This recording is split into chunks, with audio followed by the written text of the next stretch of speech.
దత్తాత్రేయ గారి అభిమానులందరికీ పేరు పేరున మనస్ఫూర్తిగా నమస్కారాలు, అభినందనలు, శుభాభినందనలు. ఈ కార్యక్రమం నాకెంతో ప్రత్యేకం. మనందరి మిత్రులు, సోదరులు, అజాత శత్రువు, ఒక జెంటిల్ మ్యాన్. మనందరం జెంటిల్ మ్యాన్ వాడతాం, కానీ జెంటిల్ మ్యాన్కి ప్రతిరూపం బండారు దత్తాత్రేయ గారు. ఒక పాలిటీషియన్, అది కూడా ప్రజల కథే నా ఆత్మకథ. అంటే ఇది ఒక్కసారి చూసినప్పుడు ఈ ఒక్క మాటలోనే ఆయన జీవితాంతం ఏ విధంగా పనిచేశారో మనకు అర్థమవుతుంది. అందరం కూడా దత్తన్న అని ప్రేమగా పిలుచుకుంటారు. దత్తాత్రేయ గారు అనేవాళ్ళు చాలా తక్కువ ఉంటారు. అభిమానంగా దత్తన్న పిలుచుకునే వారి యొక్క జీవన ప్రమాణాల గురించి అందరితో కలిసి మాట్లాడాలని ఆసక్తితో నేను ఈ కార్యక్రమానికి వచ్చాను. 3 తరాలు ఆయన జీవిత యాత్ర అంటూ నిజంగా ఒకసారి 40 సంవత్సరాలు పాత రోజులు నాకు కూడా గుర్తొచ్చే పరిస్థితి వచ్చింది. ఇక్కడికి వస్తానే మిమ్మల్ని చూస్తే ఎక్కడ లేని ఉత్సాహం, అభిమానం ఉప్పొంగా. అంటే దానికి కారణం పాత రోజులు ఒకసారి జ్ఞాపకం అని చెప్పి కూడా నేను మీకు తెలియజేస్తున్నా. జాతీయ నేతగా ఎదిగిన జీవన గమనం, ఎమర్జెన్సీ రోజుల నుంచి దివిసీమ ఉప్పెన వరకు దేశానికి అందించిన సేవలు, సాధారణ స్వయం సేవకు నుంచి ఉన్నత స్థాయికి ఎదిగిన వ్యక్తిత్వం, ఎన్నో పోరాటాలు, ఎన్నో ఉద్యమాలు, ప్రజా జీవితంలో ఎన్నో సంఘర్షణలు.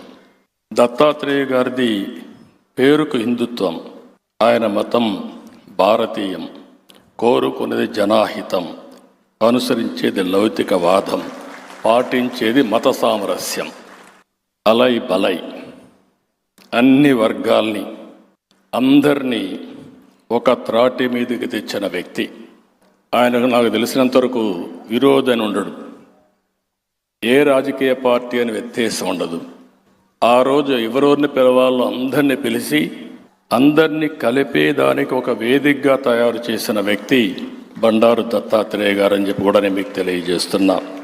తెలుగు రాష్ట్రాల్లో అజాత శత్రువు అంటే, ఒక ఆదర్శమైనటువంటి రాజకీయ జీవితం అంటే మనందరికీ గుర్తొచ్చేది బండారు దత్తాత్రేయ గారు అని చెప్పి మరొక్కసారి విజ్ఞప్తి చేస్తున్నాం.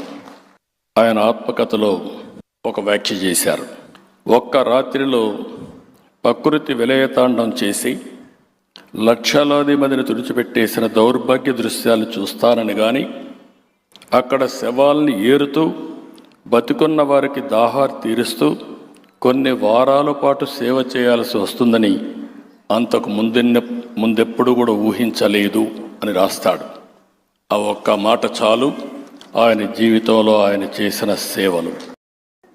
బీజేపీ కార్యకర్తగా, ఎమ్మెల్యేగా, ఎంపీగా, కేంద్ర మంత్రిగా, హిమాచల్, హర్యానా గవర్నర్లుగా. ఎలక్ట్రీషియన్ అనేది చాలా ప్రమాదకరమైన ఉద్యోగం. అది అన్ని ప్రమాదకరమైనవి, కానీ ముఖ్యంగా తెలిసి ఎక్కడ లేకుందో తెలియదు, ప్రమాదకరమైనది ఎలక్ట్రిసిటీ. దానివల్ల ఎంత మనకు వెలుగిస్తుందో ప్రాణాలు తీసే శక్తి కూడా ఎలక్ట్రిసిటీగా ఉంది. అందువల్ల చాలా జాగ్రత్తగా ఉండాలి. ఎందుకు ఆ జాగ్రత్తలు వహించలేకపోయారు అంటే రైట్ షూస్ లేవు, బేసిక్ కేర్ తీసుకోలేదు, ఇట్లాంటివి దృష్టిలోకి వచ్చినాయి ఆ రివ్యూస్లో. అదొక్కటే కాకుండా ఒకటి జాగ్రత్తలు తీసుకోకపోవడం వల్ల ఆయన ప్రాణాలు కోల్పోయారు. తద్వారా కుటుంబ సభ్యులకి సంపాదించే వ్యక్తిని కోల్పోవటం, అలాగే స్పర్ధలు కూడా రావటం, గ్రామాల్లో చిన్నపాటి గ్రామాల్లో స్పర్ధలు కూడా రావటం, అది ఇంకా ఇబ్బంది కలిగించేస్తాయి. ఒకవైపు ప్రాణం పోయిందనేది బాధ ఒకటి, ఇంట్లో సంపాదించే చేయబడే లేదనేది ఒక బాధ అయితే, దానితోడు మళ్ళీ ఈ సామాజిక స్పర్ధలు ఇంకా ఇబ్బంది కలిగజేస్తాయి. సో నాకు ఇవన్నీ చూసి అనిపించింది, ఎప్పుడు కూడా ఈ పొలిటికల్ మైండ్ సెట్లో ఉండే వాళ్ళందరూ గొడవలు పెంచి పెట్టడానికి చేస్తారు.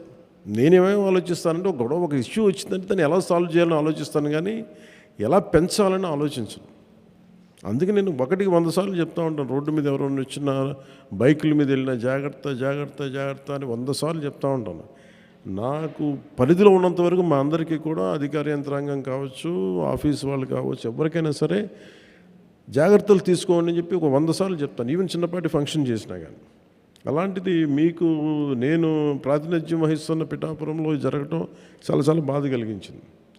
సో వెంటనే నేను మన పేషి దృష్టికి తీసుకెళ్ళగానే కృష్ణతేజ గారు కానీ, అలాగే మన షణ్మోహన్ గారు కానీ, వెంకటకృష్ణ గారు కానీ, పేషి అందరూ కూర్చొని మాట్లాడుకుంది ఏంటంటే ముందస్తుగా ఏం చేయాలి. ఒకటి పని చేసేటప్పుడు మీ నీడ్ ఇన్సూరెన్స్ ఒకటి ఉండాలి. 2 ఇన్సూరెన్స్ కంటే ముందు అసలు సేఫ్టీ కిట్స్ ఉన్నాయా లేదా అనేది చర్చకు వచ్చింది. సో దానివల్ల ఈ రోజున మీ అందరికీ ఎంతమంది ఉన్నారని అడిగితే దాదాపు పిఠాపురం మొత్తం మీద 325 మంది ఉన్నారు అని చెప్పి ముందు.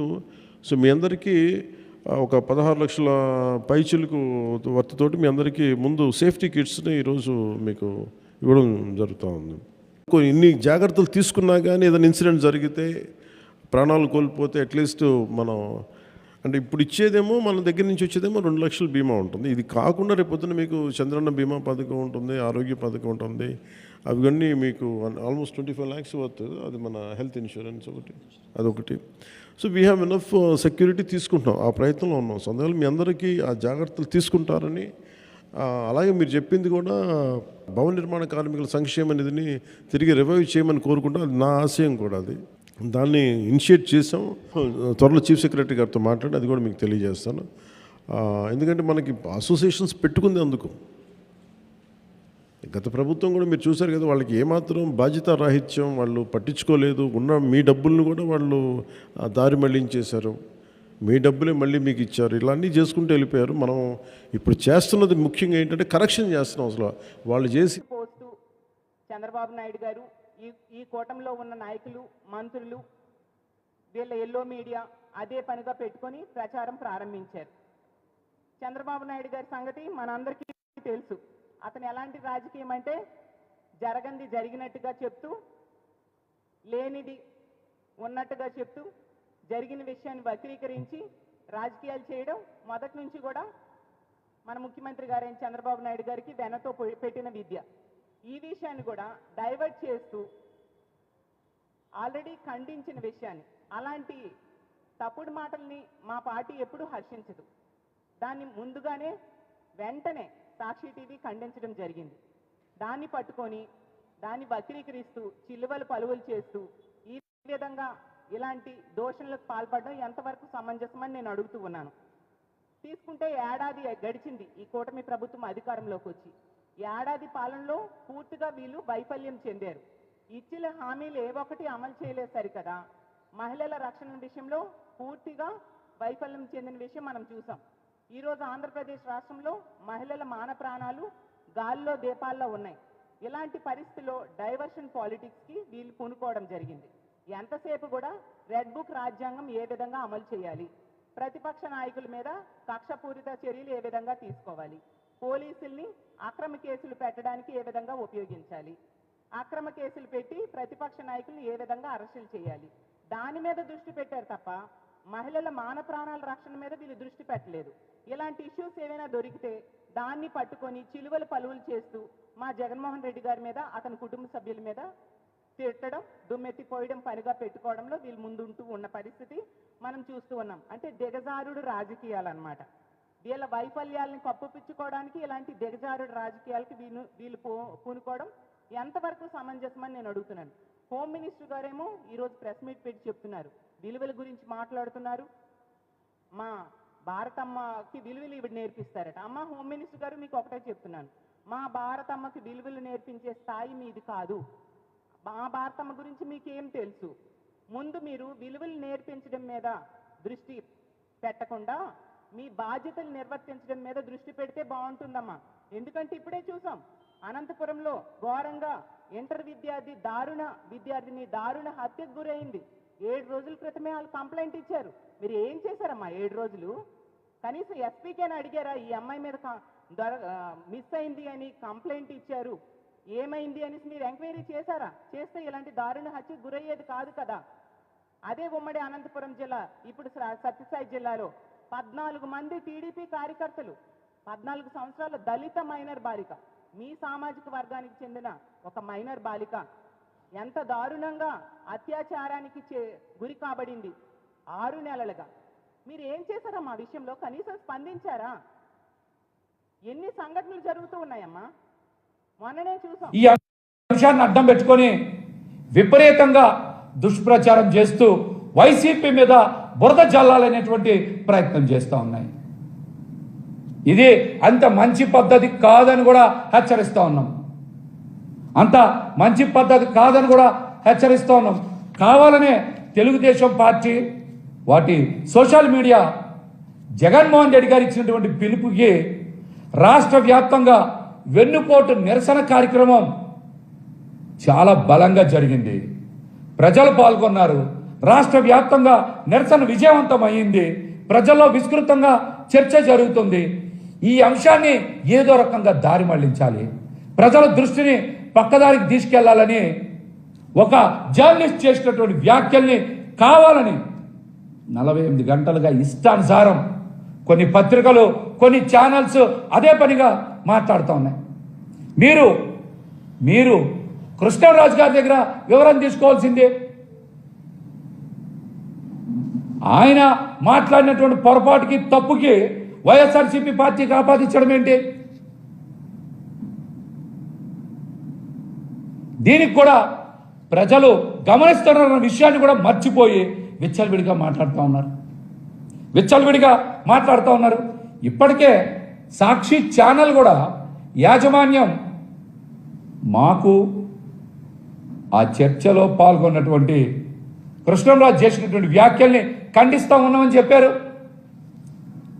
అట్లాగనే ఈ సందర్భంగా మరొకసారి గుర్తు చేస్తూ ఉన్నా, ఛానల్లో కూడా ప్రత్యక్షంగానైనా పరోక్షంగానైనా అప్రయత్నంగానైనా సరే మహిళల మర్యాద గనక భంగం కలిగితే అటువంటి వ్యాఖ్యల్ని, ప్రకటనల్ని తప్పనిసరిగా ఖండిస్తాం, సమర్థించమని కూడా సాక్షి యాజమాన్యం తెలిసిందే. అయినా కూడా మీరు ఆగట్లా, ఇష్టానుసారం బురద జల్లే పని చేస్తూ ఉన్నారు. గతంలో చాలా సంఘటనలు జరిగాయి కదా, అప్పుడు కూడా మీరు చాలా ఛానల్స్ని, అది ఏబిఎనా, TV5, ఈటీవీయా, ఆంధ్రజ్యోతా, లేకపోతే ఈనాడ, ఈ పేపర్స్ అని కూడా మీరు తగలబెట్టకపోయారా? లేకపోతే ఆ ఛానల్స్ కార్యాలయాల దగ్గరికి వెళ్ళి ధర్నాలు చేయకపోయారా? అప్పుడు మాట్లాడలేదు ఎవరు? కావాలని జగన్మోహన్ రెడ్డి గారి కుటుంబాన్ని టార్గెట్ చేసి వ్యక్తిగతంగా ఇబ్బంది పెట్టాలనేటువంటి కుట్రలో భాగంగానే ఇది చేస్తూ ఉన్నారు. ఇది ఆ రోజున చాలా మంది నాయకులు కూడా ఇష్టానుసారం మాట్లాడారు కదా, అప్పుడు ఎందుకు ప్రసారం చేయలే మీరు? అప్పుడు ఎందుకు ఇంత గోల చేయలే మీరు? అంటే మీకు నచ్చినప్పుడు ఒకసారి, లేకపోతే ఇంకొకసారి ఇంకోలా మాట్లాడతారా? అప్పుడు మహిళల ఆత్మగౌరవం దెబ్బతినలేదా? ఈ ఛానల్స్ యాజమాన్యాలు ఎవరికి దెబ్బతినలేదా? దీనికి కూడా వారు సమాధానం చెప్పాలి. కృష్ణరాజు గారు కూడా నిన్న బయటకు వచ్చారు. ఆయన కూడా పొరపాటు జరిగిందని మాట్లాడారు, వీడియో రిలీజ్ చేశారు.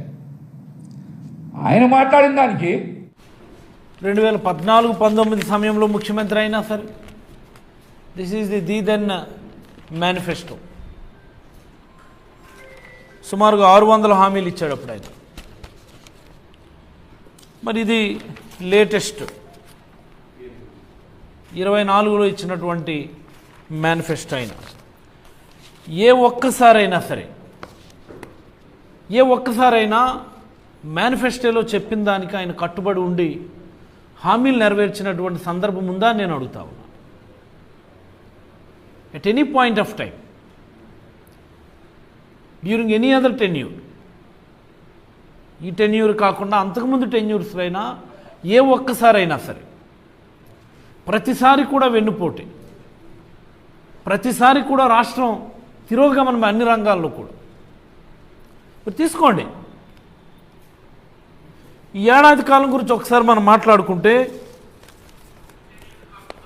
మేజర్ ప్రామిసెస్ సూపర్ 6 హామీలు అన్నాడు ఆయన.